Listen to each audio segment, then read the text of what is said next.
Hello, hope you're doing good. In this video, I'll be showing you how to make a compressed zip file on Mac. It is quite straightforward and easy. All you'll need to do is find the files or the items that you would like to create a compressed zip file with. So let's say, for example, these three items. We'll simply select the three items.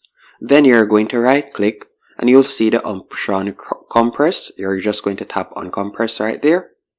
After you have done that, you can see the zip file has been created. So this is the compressed zip file for these three items. From there, you can tap on the compressed zip file and you could open it. You can also share it if you want, and so on. So let's say we were to open it. You can see right there, it has been opened. So this is it at the moment. So let me open it real quick and you can see the three items.